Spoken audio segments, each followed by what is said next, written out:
बिस्मिल्लाहिर्रहमानिर्रहीम। शुरू अल्लाह पाक के बबरकत नाम से जो बड़ा मेहरबान निहायत रहम करने वाला है। मोहतरम नाज़रीन, अस्सलामु अलैकुम वरहमतुल्लाहि वबरकातुहू। आज की वीडियो में हम जुम्मा के दिन की उस मुबारक घड़ी का जिक्र करेंगे जिसके बारे में नबी करीम सल्लल्लाहु अलैहि वसल्लम ने फरमाया कि उस वक्त मांगी गई दुआ ज़रूर कबूल होती।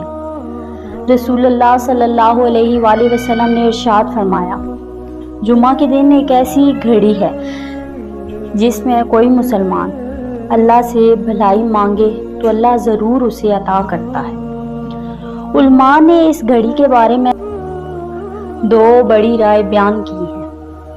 बाज़ कहते हैं ये घड़ी खुतबे और नमाज के दरमियान होती है, जबकि ज़्यादातर मुहद्दिसीन के नज़दीक ये घड़ी असर से मगरिब के दरमियान होती है, यानी असर के बाद का वक्त जुम्मा के दिन सबसे कीमती लम्हे हैं। इस वक्त दिल को झुकाकर आजिज़ी से अल्लाह से मांगी गई दुआ कभी रद्द नहीं होती।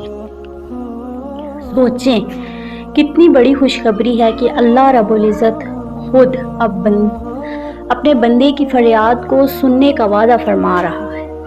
कितने ही लोग असर के बाद चंद लम्हे हाथ उठाकर रो पड़े और अल्लाह ने उनकी तकदीरें बदल दी।